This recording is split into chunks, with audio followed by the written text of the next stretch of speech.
why don't we get started with the award program? Look to take about an hour to do this with all of the awards that we have. And I want to get us started by first thanking our award committee that is chaired by our own Dr. Kathy Rideout, and includes Dr. Carey, Dr. Richardson, Ryan Hand, Dr. Klug, and Dr. Gilda Johnson. I will tell you the awards committee is to be commended for working together in soliciting, reviewing, and deciding on this year's winners.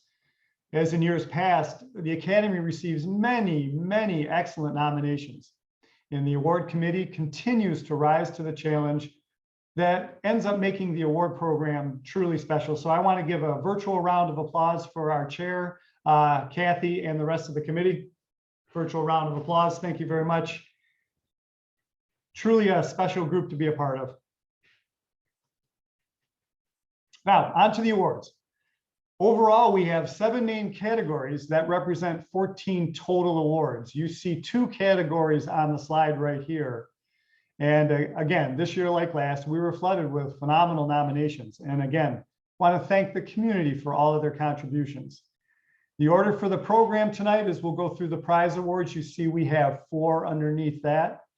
And we have distinguished service awards. We have 5 in the distinguished service awards, and we're pleased to say that we have 2 new awards this year, and one of them is the Distinguished Service Award for Diversity, Equity, and Inclusion. That'll be the first group of awards. Here, go in your place. Go in your place. Next up, we're going to second portion of the awards, the 5 that you see listed. The first one up is the Rochester Academy of Medicine Volunteer of the Year Award. That's an additional new award as well. I think what it speaks to is what Leeway was mentioning earlier around the commitment of our volunteers, whether it's committee work or the like, that we want to let the world know that the Academy appreciates what it takes to be a volunteer. Then we'll move into our Nurse Practitioner Physician Assistant Award, our Dr. Lemuel A. Rogers Jr. Memorial Scholarship Award, and then the Madeline Schmidt Award for Interprofessional Education. And then we'll finish with Dr. Albert David Kaiser Medal. And again, so with the virtual nature of the program, we'll be having the nominators and the winners of the last 4 awards will have speaking parts for tonight. And I've had the opportunity to talk with each and every one of them prior, and looking forward to the conversations. So let's get ourselves started. First up is the prize awards, and they are given to individuals or teams for scholarly writings that have either been submitted for publication or accepted for publication in a peer-reviewed journal. The prize awards come with a $500 award associated with each. Our first category is the Klug Trauma and Emergency Medical Services Award. As you can see on the screen, this award is available to healthcare professionals, whether it's physicians, NPs, PAs, nurses, paramedics, EMTs, and students. The award is for the best paper pertaining to trauma, critical care, acute care, and emergency medicine. This award, and I'm pleased to say, is in recognition of Dr. Klug's interest in education in these fields of endeavor. Dr. Klug is on this program tonight, and so thank you, Dr. Klug, and thank you for generously sponsoring this award. So without further ado, the winner goes to Dr. Rattoli and the team for the paper entitled Emergency Medical Service Communication Barriers and the Deaf American Sign Language User. And as you read through the paper, and I'll give a little bit of a snippet for the awards, in this paper, the group sought to identify current emergency medical services, practitioner comfort levels, and communication strategies when caring for deaf American Sign Language users. So the award goes to Dr. Rattoli and his teams. Please join me in virtually congratulating Jason and this group of authors.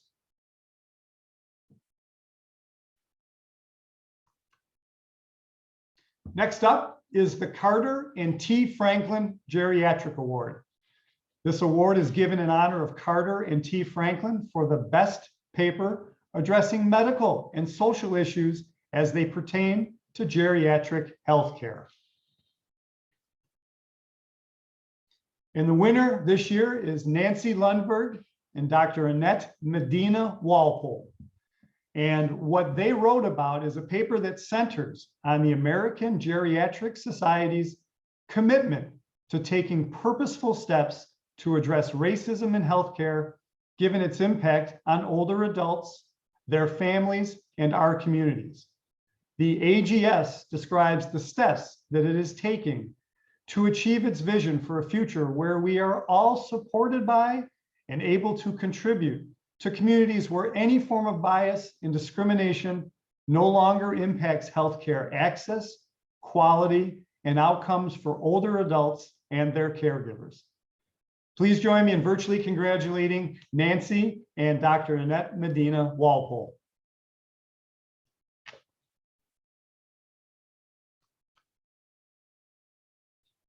Next up is the Robert L. Berg, MD, Community Healthcare Crisis Award for the paper that best addresses an ongoing local, regional, national healthcare challenge in the field of public health and/or preventive medicine. If we take a step back, this award is in recognition of Dr. Robert L. Berg, the first Albert D. Kaiser Professor of Preventive Medicine and Community Health and chair of that department at the University of Rochester from 1958 to 1984. Dr. Berg was a leader in championing improvements in community health and prevention locally and nationally. I would like to say that this award is generously sponsored by Dr. Nataraja. Dr. Nataraja, thank you very much. I see that you're on this call as well. Thank you, Nata, for being a part of this and sponsoring this award. And the winner of the Healthcare Crisis Award is for the paper entitled Lifestyle Medicine in the Midst of a Pandemic by Drs. Friedman and Drs. Carroll and Ted Barnett. A little snippet about the paper that they wrote is that patients with chronic conditions are at higher risk of complications and mortality if they get COVID-19. Approximately half of American adults have at least one condition that increases their risk of complications if they become infected. The medical and public health communities need to send a clear message about the impact of lifestyle on health, particularly in this time of pandemic. Please join me in virtually congratulating the three individuals for this award.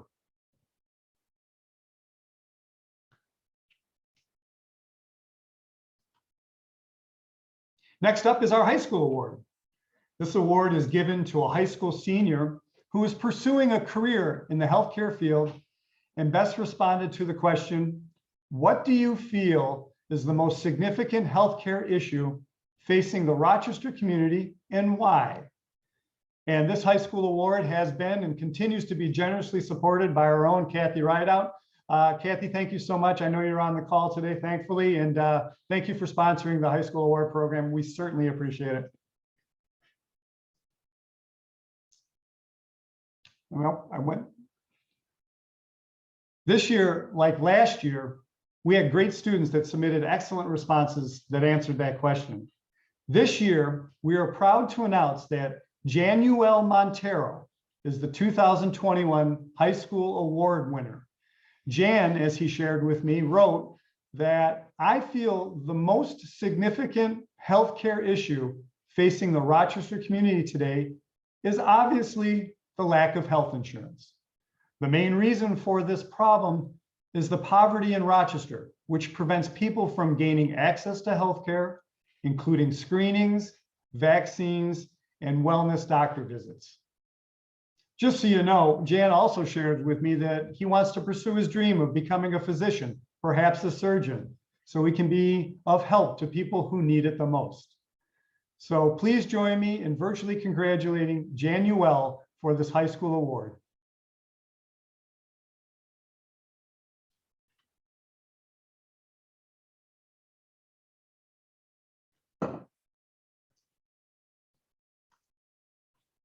Next up, we're going to move into the category of our Distinguished Service Awards. And as you can see on the screen, These awards are given to individuals or teams in recognition of outstanding service in the medical profession or the community. I like the piece here that the awards committee added in is to reflect the interdisciplinary approach of the Academy. This year, as I had just mentioned, last year we had 4 categories. This year we have 5 categories. You'll see early career, healthcare team, service in the community, healthcare individual, and our new award, diversity, equity, and inclusion. First up is early career, and we'll get right to it. I am pleased to say that the early career winner is Mary Starks from Strong Memorial Hospital. As you can see on the screen, Mary is a certified operating room nurse with vascular surgery at the University of Rochester Medical Center. I did a little looking into it, and as you know, Mary is also the vice president and founding member of the Rochester Black Nurses Association and works with multiple groups to provide awareness of the health disparities of the African American community, supporting minority students in nursing, and providing care to the African American community. I also want to additionally share that it came across the wire. As a native of Rochester, Mary has also been named Student Nurse Practitioner of the Year for New York. And what was written about her just recently was congratulations to Mary for her accomplishments and for the things she will continue to do in the healthcare field. So Mary, congratulations on the early career winner, and also congratulations on being named Student Nurse Practitioner of the Year. Join me in virtually applauding Mary.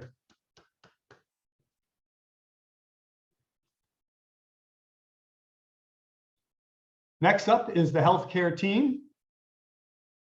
And the winner of the healthcare team goes to the Strong Memorial Hospital Adult Critical Transport Team. Now I told Leeway that I wouldn't mention anything about how great that photo is, but that is a tremendous photo in my opinion.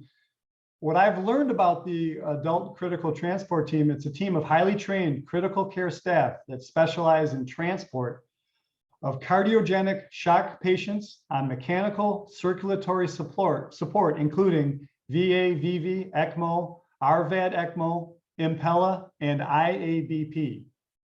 The Adult Critical Care Transport Team follows UR Adult Critical Care guidelines and can provide point of care testing, mechanical ventilation, central access, advanced pharmacology, advanced airway control, invasive pressure monitoring, and telemedicine.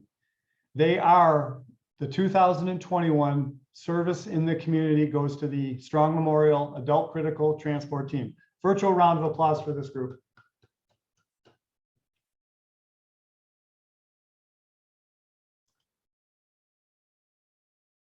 Next up is service to the community. And the service in the community winner is the Rochester Black Nurses Association.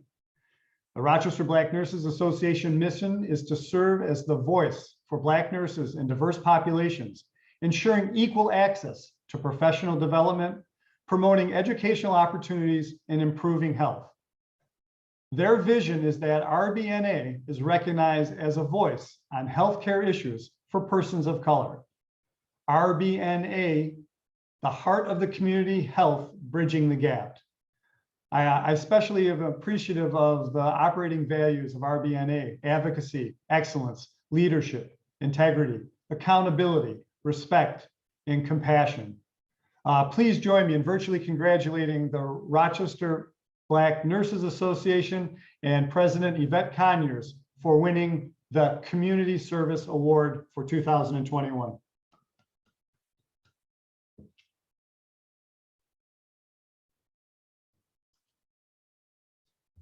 Next up is healthcare individual.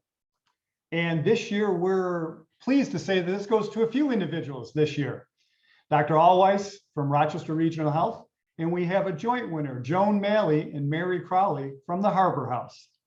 To give you a little insight about Dr. Allweiss, he exemplifies outstanding professional and personal qualities through his oversight in the development of a coordinated system-wide management program for resident and student education.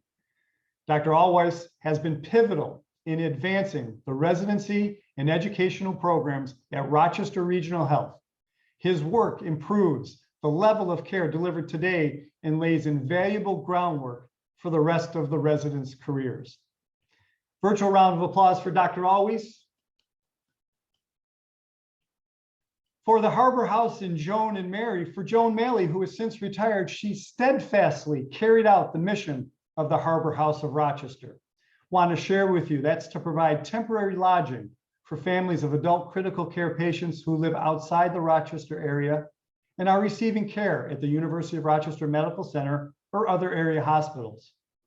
Harbor House provides a home away from home environment of safe and supportive living that eases the emotional and financial burden on their families. I have visited Joan there at the Harbor House, and I can tell you she was steadfast in carrying out that mission.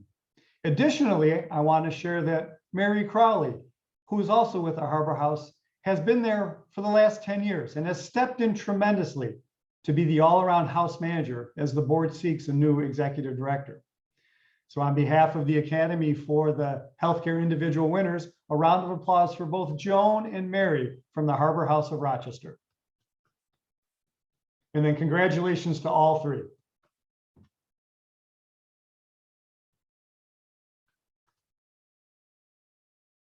Next up is the Diversity, Equity, and Inclusion Distinguished Service Award. As I mentioned earlier, it's one of our 2 new awards. And the winner this year is Dr. Adrian Morgan. Currently, Dr. Morgan is the University of Rochester's Vice President for Equity and Inclusion and Senior Associate Dean for Equity and Inclusion for the School of Medicine and Dentistry. To give you a little feedback on some of the nomination, in 2020, amidst a nationwide racial reckoning, Dr. Morgan was one of the chief architects of the University of Rochester Medical Center's Equity and Anti-Racism Action Plan. It's an ambitious 5-year roadmap that outlines strategies to strengthen diversity and inclusion across the medical center. Prior to that, Dr. Morgan served 19 years as the director of the University of Rochester School of Medicine and Dentistry's Center for Advocacy, Community Health, Education, and Diversity. Dr. Morgan provided critical mentorship to hundreds of underrepresented in medicine students, helping to build a more diverse clinical workforce, not only locally, but nationally. Hats off to Dr. Morgan for the Diversity, Equity, and Inclusion winner for the first time for 2021. Congratulations.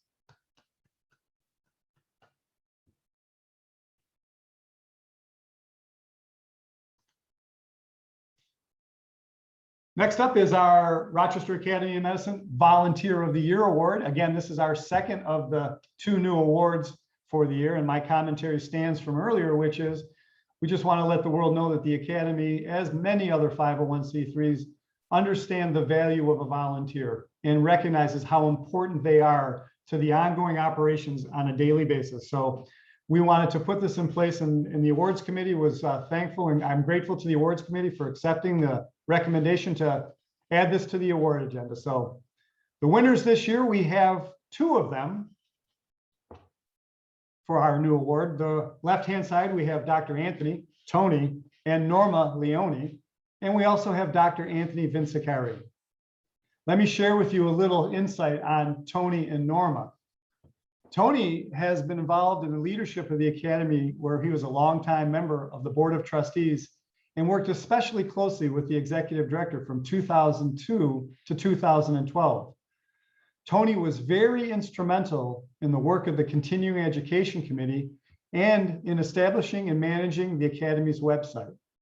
Both he and his wife, Norma, were heavily involved in supporting the Lion Daughter Lecture Series, as well as connecting the interest of Edmund Lyon and his work with the deaf to the work that RIT's School of the Deaf does today. On Norma's behalf, Norma has been, sorry about that, little back up there. On Norma's behalf, her involvement with the Academy goes back almost as far. She has been one of the leaders in maintaining relationships with the Lyon descendants and is the lead curator of the Lyon family history, including the Lyon home. Within the Academy family, it is well known that if you need any information on the Lyon family or the history of the Lyon home, the short answer, call Norma.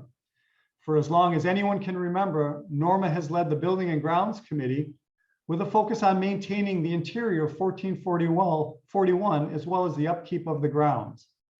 It's a Herculean task that Norma has picked up and taken over for the likes of Dr. Hansch or Dr. Mahovsky. So Norma has carried that champion. She's also a champion of restoring the solarium to its original state. And if you ever drive up the front drive of the Academy, you'll see the solarium. This is a project that has spanned 5 years with a completion goal of this year. So I want to give a virtual round of applause to Norma and Tony Leone for their excellent volunteer efforts at the Academy of Medicine.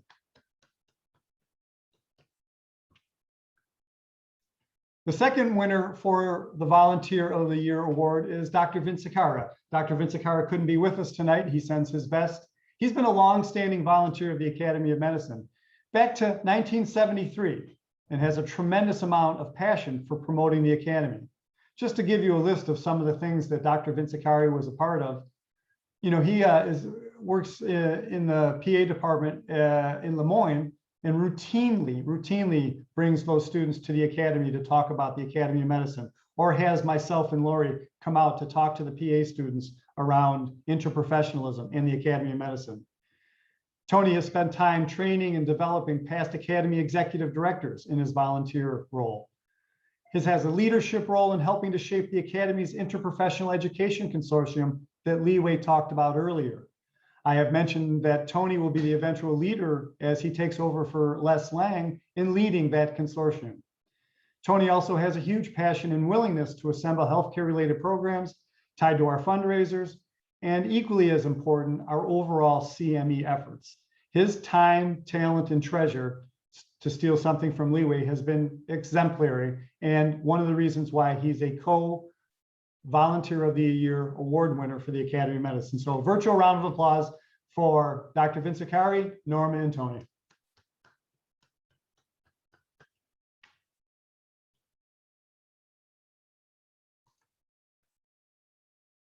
Okay, as we head into our final 4 awards, next up is the Nurse Practitioner Physician Assistant Award.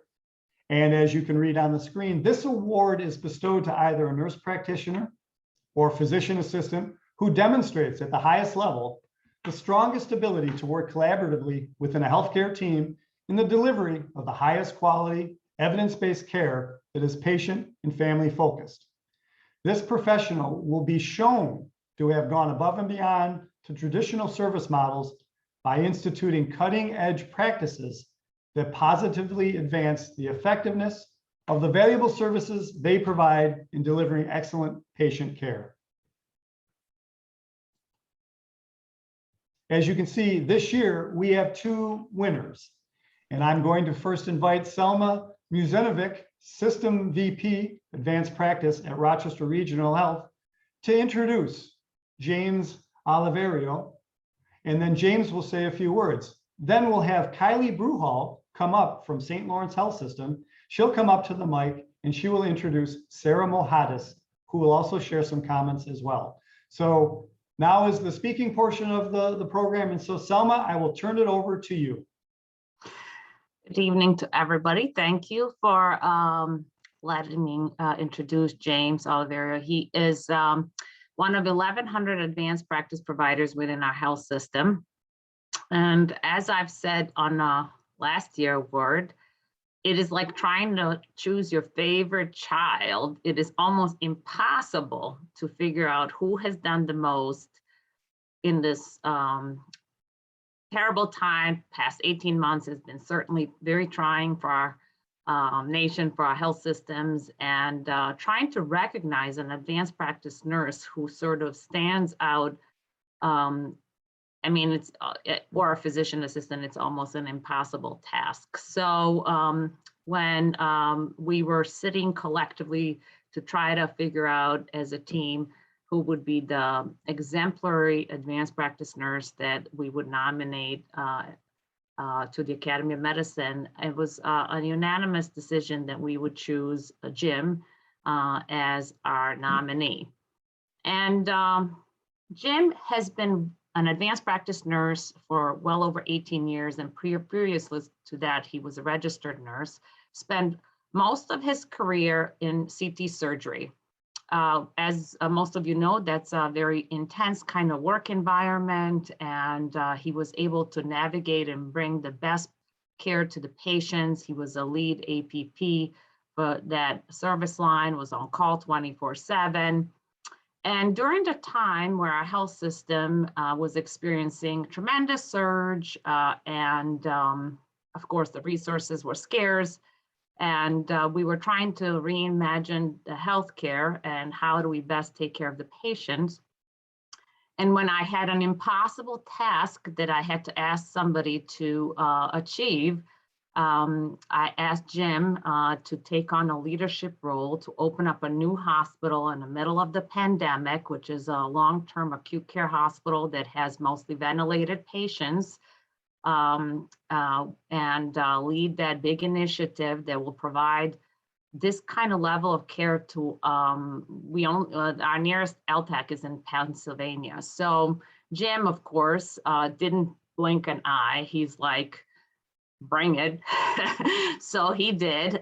He led the team of advanced practice providers, provided an outstanding care to those patients, and continues to help me navigate crisis literally week by week. He is a most outstanding clinician, caring and compassionate. He is a nurse first. When he's on service and taking care of patients, he literally brings a razor, makes sure the patients are shaved. Male patients wonder if the barber works at LTAC, and he's like a leader of the hospital. So it really was not a hard decision for us and his peers to nominate Jim for this award. He is board certified. He just to give you another anecdote, I was working at LTAC when we were opening. He came to pick up his badge. The patient's blood pressure was 60. And he asked, and I said, I need you to put a central line in. He scrubbed in and put a central line in, and of course, patient lived. And he does this over and over again. So I think you will all agree that his clinical skills, his bedside manner, his leadership, and his just an outstanding care of the patient makes him a perfect winner for this award. So Jim, thank you for everything that you do. And on behalf of the Academy, we are virtually giving you this award. I'll Thank stop you, talking. Salma. Thank you, Salma. Those are very kind words. I appreciate that. I want to thank the Academy and my peers for nominating me for this prestigious award. It is both an honor and a privilege. As Salma has mentioned, this has been an incredibly challenging year for most people. As she mentioned, I left a service line that had dedicated the entirety of my 17-year career to step outside my comfort zone and take on a brand new initiative for the organization in the middle of a pandemic. This new opportunity has allowed me to learn and continue to grow as a leader. I try to bring qualities such as accountability, integrity, humility, courage, empowerment, and compassion every day I go to work. And I try to lead by example. I think as Dr. Chen had mentioned beginning of this presentation, that the organization that you work for, the place that you work in, is made by the people that you work with. I am just so proud to work side by side with APPs that are dedicated, that go the extra mile every day, that are supportive, and in many ways, just like me. So on behalf of my APP colleagues at Unity Specialty Hospital and across Rochester Regional Health, I accept this on their behalf. And from the bottom of my heart, I thank you. Congratulations, Jim. And thank you, Selma. I appreciate that as well. Why don't I now turn it over to Kylie? Kylie, if you'd like to chat a little bit about Sarah, it's all yours. Thank you, everyone. Thank you for having me here to introduce Sarah Mohades. I come from a little bit of a different background to get to introduce Sarah. She is a peer of mine at Canton Potsdam Hospital, at St. Lawrence Health System. I am a PA in infectious diseases, and I have had the absolute pleasure of not only working with Sarah, but learning from her. She is a phenomenal representation of innovation in collaborative team-based care, and watching her lead a team is really something to behold. She has spent the last 4 years as a hospitalist with her CAQ in hospitalist medicine in our rural community-based hospital in St. Lawrence County. And there she has risen to be not only a leader of APPs, but in her hospitalist team as well. And in the last 18 months, she has truly dedicated all of her skills to the innovation of COVID care in rural America, as well as in resource scarce areas, which is something that we all know is not easy to do. And she does it with innovation for how to incorporate team members, staying at the top of her game on the ever-evolving sources of evidence as we continue to learn more, and is a constant reminder of how we can continue to improve care together. I'm lucky to get to work side by side her, and her achievements, I could not name them all, but most recently, I think as a really great reflection of the work she does was a publication in Remote and Rural Medicine Journal on an interdisciplinary COVID treatment team approach, working in a centralized team to ensure that all COVID patients get dynamic care based on the best evidence available, even in a remote setting, incorporating specialists, pharmacists, other team members. And Sarah has been the longest standing provider in that unit, really leading the charge. And it is so wonderful to get to see her recognized for this. So I am very proud and honored to get to introduce Sarah Mohades.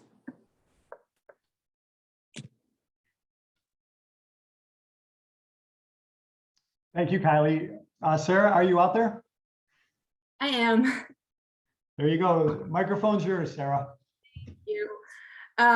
Thank you so much, Kylie, for this incredible presentation, and for nominating me, and for the Academy for choosing me for this prestigious award. Truthfully, I know about the Rochester Academy of Medicine and this award prior to being nominated, but after reading a little bit about what the Academy stands for, the mission it has, and the importance and value it gives to community-centered and interdisciplinary approach to healthcare, it kind of makes it a little bit more special and humbling to receive this award, because CPH or Canton Potsdam Hospital, which is part of the St. Lawrence Health System, which is part of Rochester Regional now, also holds similar values. And that's what drew me to Canton Potsdam Hospital and working in that kind of setting, because like Kylie said, we work in a very rural and resource limited area. And CPH truly values the community-centered and an interdisciplinary approach to the care that we give. And that's exemplified in the hospitalist group that I work in, where as an APP, I get to work pretty much autonomously alongside physicians, but also working in the COVID unit for the past 18 months. It's been a privilege working within that multidisciplinary team, where we have physicians, APPs, pharmacists, and each one of us, has an equal say, and what we say guides the care that we give to these patients. And as Kylie was mentioning, I've been working in the COVID unit from the beginning, and it has been both incredibly challenging but also humbling and gratifying working in there. I've grown more than I could imagine as a person and as a professional, but I would truly not have been able to do this without the team that I work with in the COVID unit.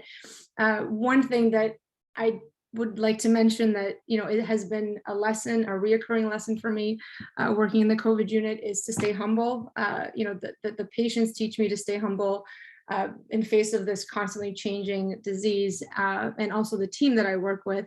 I genuinely would not have been able to be where I am without their help and their hard work, and being able to constantly change in the face of this disease. So, I thank you. I'm extremely humbled to have been nominated for this award and to receive it. But I only stand here because of the people that I work with, and the nurses that are so incredibly hardworking, the ancillary services, the housekeeping team.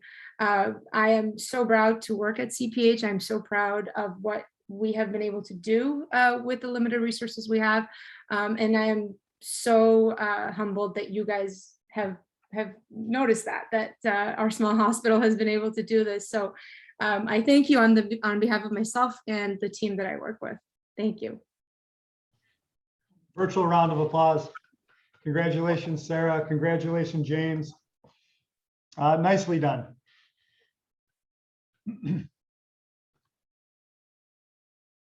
Next up is the Dr. Lemuel A. Rogers Jr. Memorial Scholarship.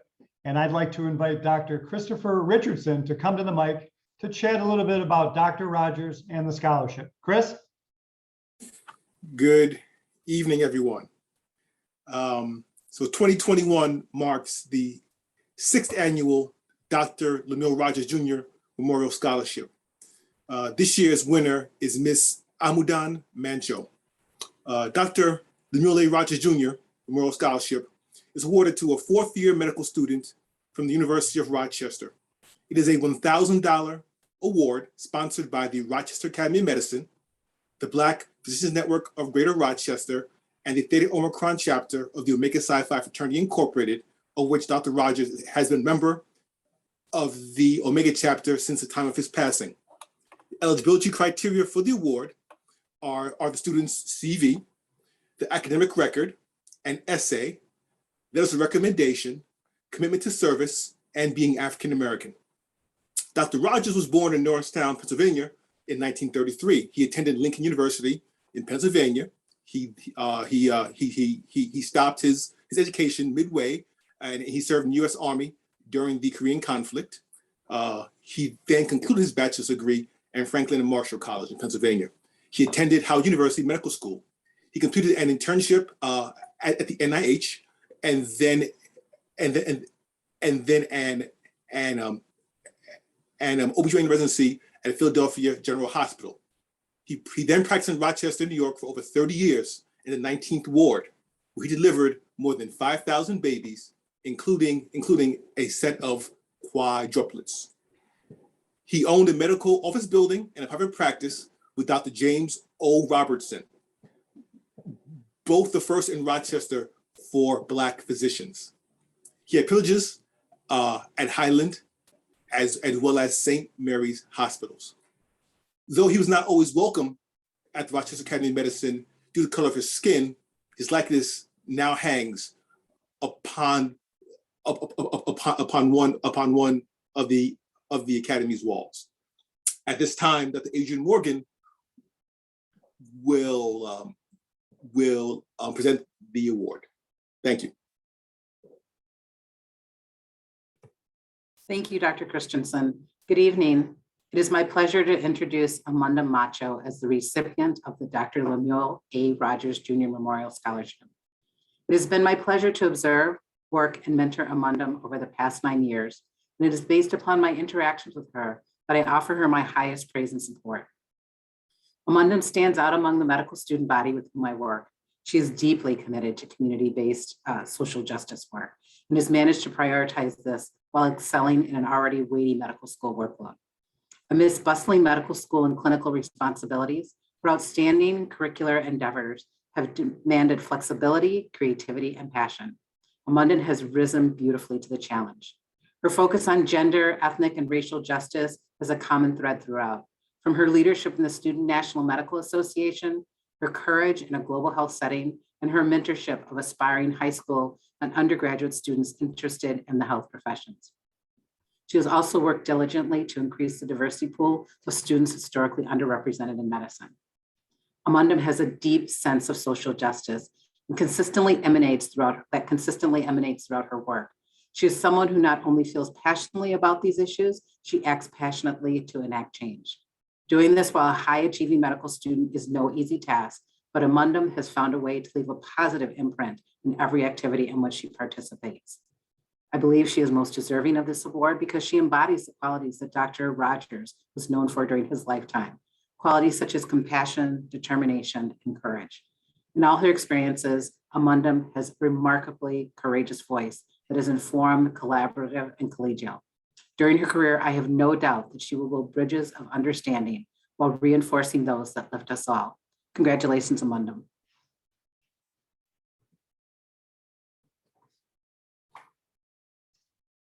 Thank you, Dr. Morgan. Amundam, I see that you're out there. It's your turn to share some of your thoughts. Thank you, Mr. Ambrossi, and thank you, Dr. Morgan. I just wanted to say thank you. Thank you for this evening, and thank you so much to the Rochester Academy of Medicine for selecting me as the recipient of the 2021 Dr. Lemuel A. Rogers Jr. Memorial Scholarship. I'm truly honored to receive this award. And more importantly, it's an even greater honor to be placed in such distinguished ranks as those of past honorees, all of whom have made important contributions to the Rochester community. I'd just like to take some time to thank some people who played an instrumental role during my journey to medicine, and starting with my parents, my brother, for their unwavering support throughout medical school and just this path through medicine. My classmates, a few who were able to join tonight, also my friends and extended family who continue to encourage me. Then Dr. Morgan, Dr. Nobe, Dr. Kyler, and all the other physicians in the Black Physicians Network, and also Dr. Paczykowski, among others who have taken the time to mentor me throughout my medical school education. And just finally to the family of Dr. Lemuel Rogers, to the Rochester Academy of Medicine, and any other sponsors who are involved with planning this evening and making events like this possible for myself and the other nominees. Thank you so much, and thank you again. Virtual round of applause for Amundam. Congratulations, Amundam. Thank you, Dr. Morgan. Thank you, Dr. Richardson. Certainly appreciate you being part of the program. Next up is the Madeline H. Schmidt Award for Interprofessional Education. And as you can read on the screen, that's in recognition of a lifetime of national and international contributions to the field. This award is bestowed upon a healthcare professional who has most demonstrably broken barriers in healthcare and continues to change the landscape of healthcare education and practice through steadfast teaching of the importance of collaborative teamwork and by routinely fostering the inclusion of patients, families, healthcare providers, and community partners in the delivery of the highest quality of care.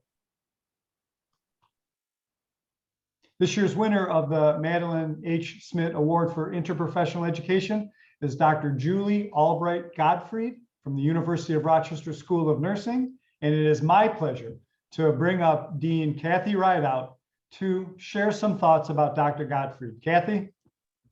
Thank you, Mark. It is really a double pleasure for me to introduce Dr. Gottfried as the awardee for the Madeline H. Schmidt Award for Interprofessional Education. Dr. Schmidt is a dear friend of mine, colleague, and a mentor, and I was thrilled when the Academy decided to honor her work in IPE and collaborative practice in naming of this award. Dr. Gottfried is also a dear colleague of mine, a former student of mine, and currently a University of Rochester School of Nursing faculty member, and I feel very proud to have been part of her career trajectory and to introduce her for this award tonight.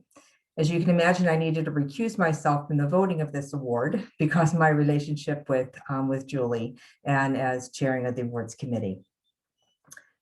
Dr. Gottfried is a three-time graduate from the University of Rochester School of Nursing. She received her baccalaureate degree, her Master's of Science in the Care of Children and Families and the Pediatric Nurse Practitioner Program, and most recently her Doctor of Nursing Practice program from the U of R School of Nursing, where she focused her culminating project work on implementation of an interprofessional simulation training and experiential program known as InStep, and its impact on sepsis management in the pediatric emergency department.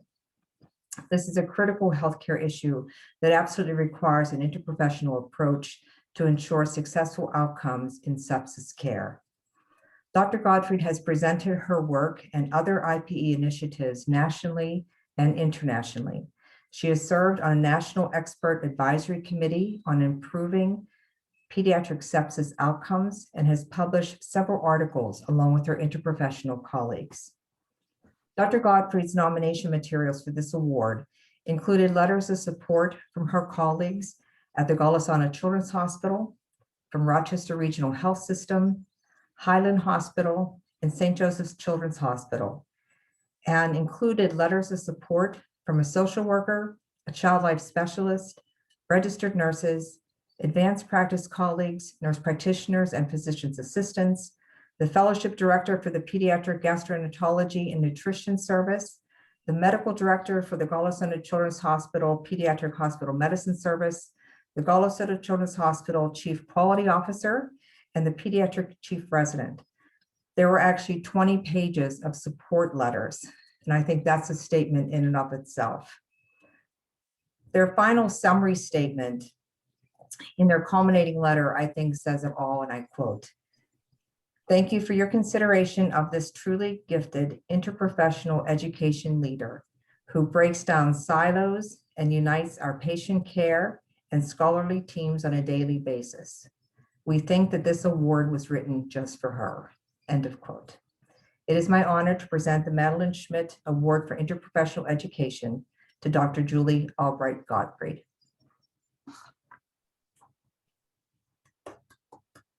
Dean Rideout, that is the most, it's the most moving introduction I've ever had. So thank you so much.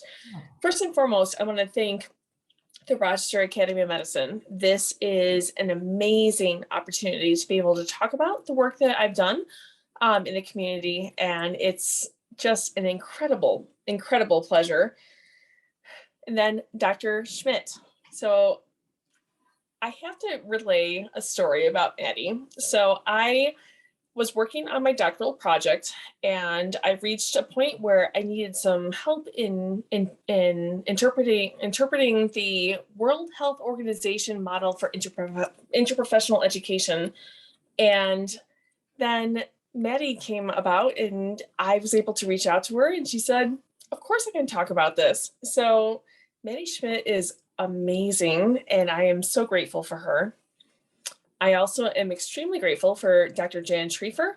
She is the one who helped to organize this this application for this award, and I am incredibly grateful for her. I'm just extremely, extremely thankful for all my colleagues at URMC, and equally grateful for my colleagues at Rochester Regional Health, including Dr. Debbie Stamps, who is on this call right now. And I thank everyone. So thank you.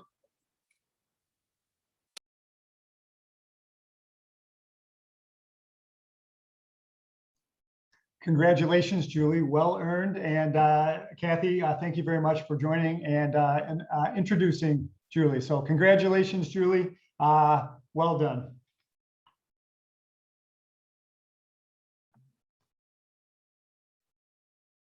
Our final award tonight is the Dr. Albert David Kaiser Medal.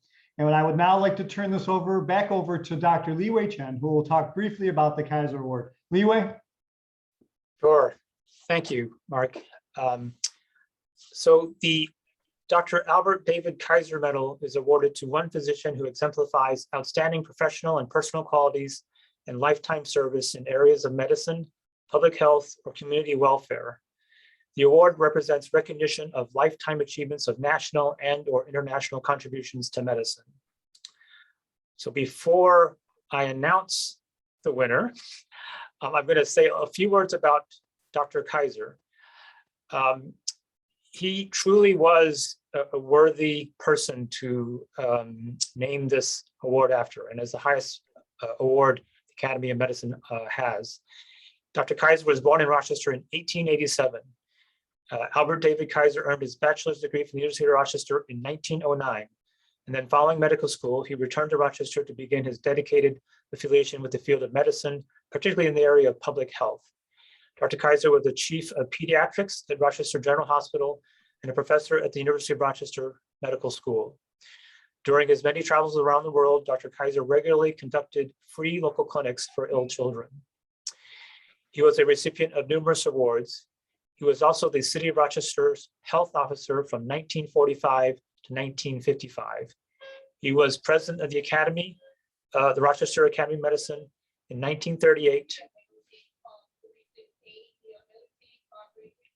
and a member of the University of Rochester Board of Trustees until his passing in 1955.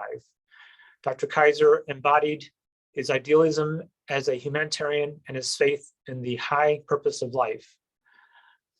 The past Academy Award winners are really a who's who luminary list of Rochester physicians, including our winner last year, Dr. Paul Levy, prior winners, Dr. Valenti, Dr. Quill, Dr. Constantino, Dr.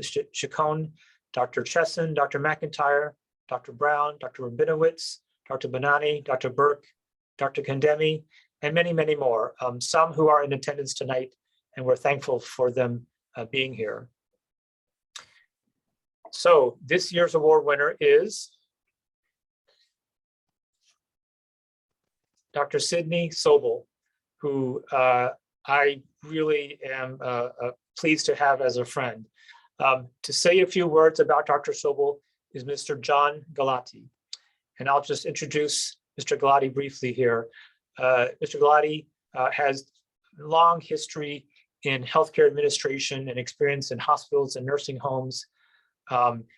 Positions he's held including consultant to Medina Memorial Hospital and Nursing Home, past CEO of TLC Health Network, and most importantly, I think, with connections to Dr. Sobel, past CEO of Clifton Springs Hospital and Clinic, where the two of them met over 25 years ago.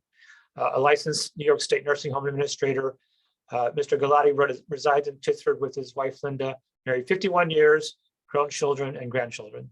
So, Mr. Galati, to speak about Dr. Sydney Sobel. Thank you, appreciate that. Well, it's my pleasure to introduce Dr. Sydney Sobel, who I've known for over 25 years, both professionally and as a chair's friend. When he first heard that he was a recipient of the Academy's Kaiser Medal, he was certainly humbled and he was honored to be included among the other prominent recipients that you've mentioned. His commitment to medicine, public health, and community welfare reflects his lifetime of service and caring for others. Dr. Sobel was passionate about bringing provision of quality cancer services. He brought the latest in radiation therapy and medical oncology treatments to Monroe County and communities in the Finger Lakes region. This included practices in Rochester at Genesee Hospital, Rochester General, Clifton Springs, Hornell, and Batavia. He wanted to eliminate the hardship for cancer patients that had to drive distances for radiation treatments and chemotherapy. Dr. Sobel was successful in creating centers of cancer care due to his persistence in overcoming various obstacles and personally assuming all risk and liability. Colleagues and patients often requested his advice. Patients sought his help to receive specialized treatments that extended their lives. In later years, Dr. Sobel was the only practitioner in the country that offered low-dose superficial radiation treatments for rectal cancer when others stopped providing the service.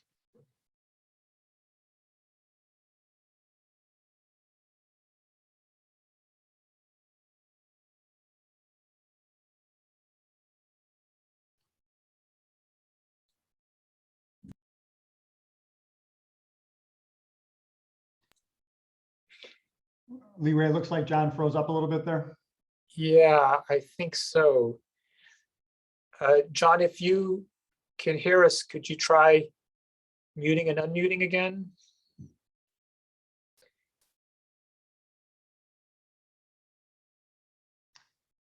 Oh, well. Okay, well, I would love to hear the rest of Mr. Galati's comments about Dr. Sobel, and maybe we'll get them back in just a minute. Leroy, why don't we give John just 1 second to log back in? I think he may have popped off and then come back in. Okay. I do see other radiation oncologists on the group that also know Dr. Sobel very well. I would say that I am personally linked because my partner, my wife, is a radiation oncologist, and she has many wonderful memories of what Dr. Sobel has contributed to this region, and really can't say enough about the ability to deliver care close to someone's home, to go through cancer and have your care in a place that you don't have to drive 2 and 3 hours away is really amazing. And I'm sure that Mr. Galati will talk more about that.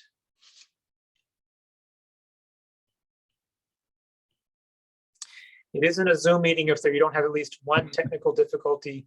Okay, and one person who forgets. Oh, they're back. I'm back on. I'm back on. Okay. Wonderful. All right. I'm not sure, where did I end up? I think you discussed the regional centers that he had set up at personal risk to himself. Okay. So basically, colleagues and patients alike requested his advice. Patients sought his help to receive specialized treatments that extended their lives. And in later years, he was the only practitioner in the country that offered superficial low-dose radiation treatments for rectal cancer when they stopped providing the service.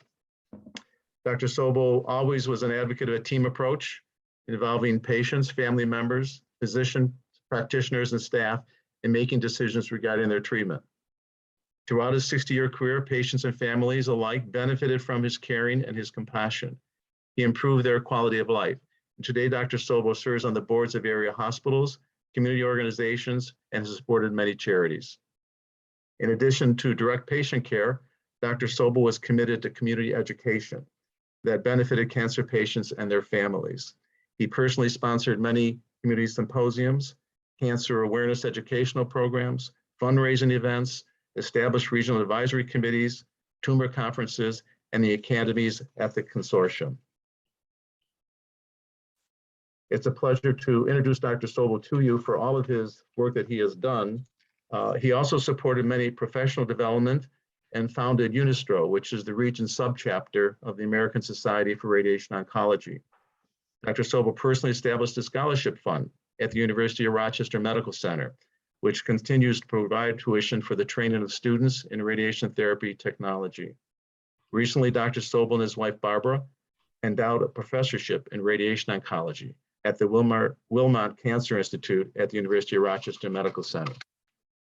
Throughout Dr. Sobel's career, patients and his colleagues appreciated his kindness. They deeply admired his innovation and respected his professionalism in serving others. Our communities have truly benefited from his presence and the provision of cancer care. In his retirement, Dr. Sobel remains an advocate for patients, their families, and a resource to his colleagues, and devoted to his wife, Barbara, their children and grandchildren. So it is now my pleasure and privilege to introduce to you Dr. Sobel. My goodness. All of that, it's hard to believe. I hope you believe it. At any rate, thank you, John. I have to say, being introduced by somebody who himself is the quintessential caregiver is in itself a great honor.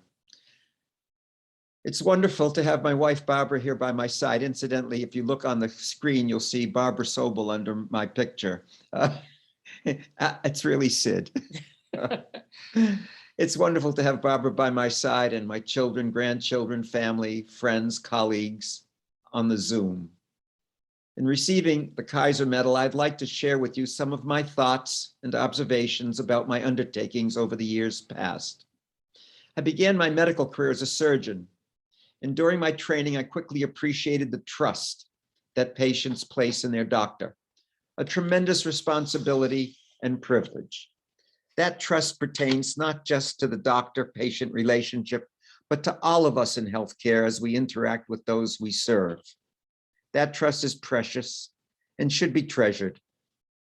In considering a career in healthcare, it may not be a conscious consideration, but I do hope that those who undertake the responsibilities of healthcare do so as a calling, something they feel they must do.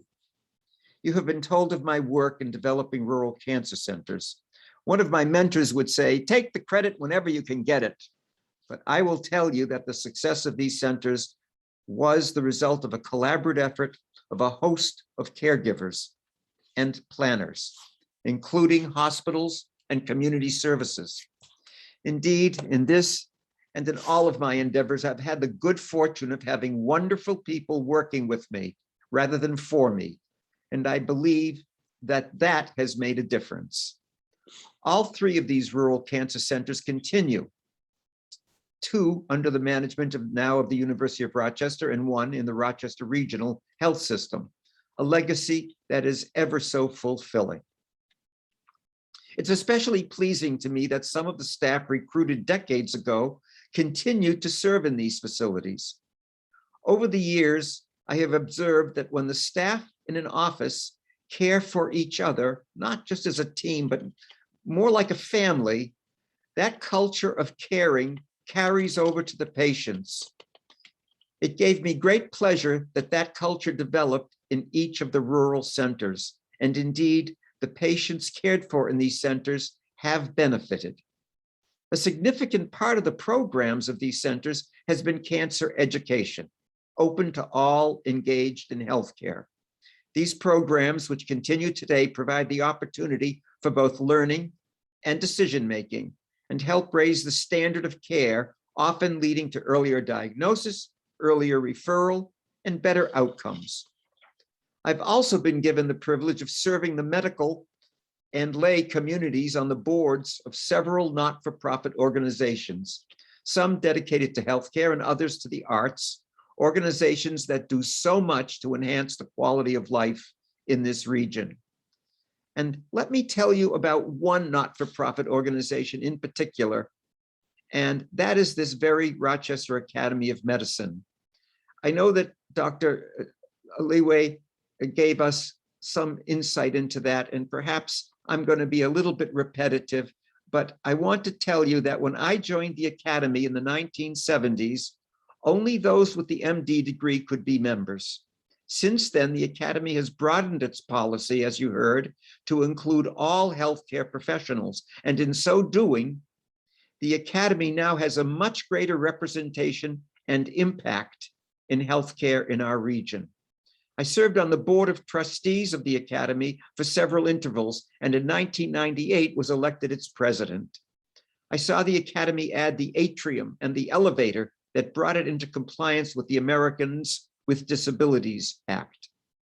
With the help of Stefan Royce, the then and now retired principal cellist of the Rochester Philharmonic Orchestra, a music program was begun at the Academy. A trio was formed, and for over 20 years, that trio has been giving concerts several times each year, only recently interrupted by the pandemic. The concerts are known as the Salon Concerts, and I have had the fun of serving as impresario without portfolio. You will understand then that as a long-standing member and officer of the Rochester Academy of Medicine, the Albert David Kaiser Medal has special meaning for me. I accept this award on behalf of all these committed and all people committed to patient care, and especially those who are members of the Academy. I thank the awards committee for selecting me for this honor.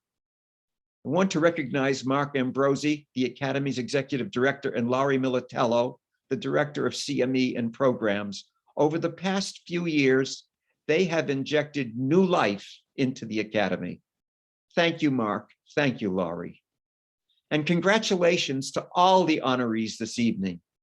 And thank you to all of you on Zoom who have honored us today by your attendance at this awards ceremony.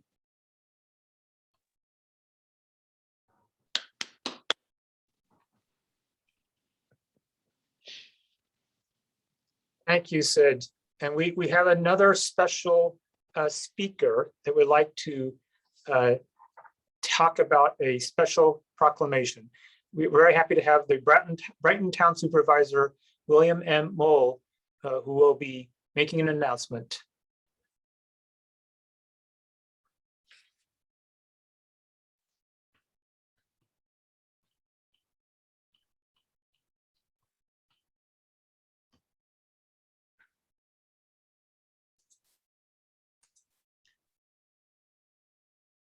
Just doing some back checking here, Leeway. So Okay. Mr. Supervisor, are you out there? I had understood that he was on the phone, Leeway. Perhaps you need to unmute the phones. Okay, now I am unmuted. There we are. Thanks. Can you hear me now? Yes. Oh, good. Thank you very much. Dr. Sobel, what an honor, and thank you to the Rochester Academy of Medicine for giving me an opportunity to play a small part in this extraordinary evening. I want to congratulate all of the winners listening to these presentations tonight, particularly in this time of COVID. Is moving, and I so appreciate all of the many ways that the medical professionals in this community rise to the occasion now more than ever. Thank you, all of you.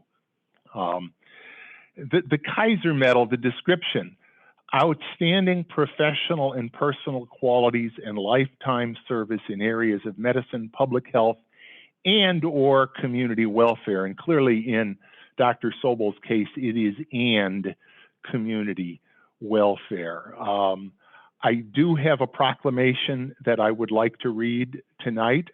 Most of what is in here has been covered, but not everything. So let me read. Whereas, as a medical doctor for 60 years, Sidney Sobel, MD, has devoted his life to the care of others, helping not only his own patients, but improving the rural network by establishing radiation oncology treatment centers where none previously existed.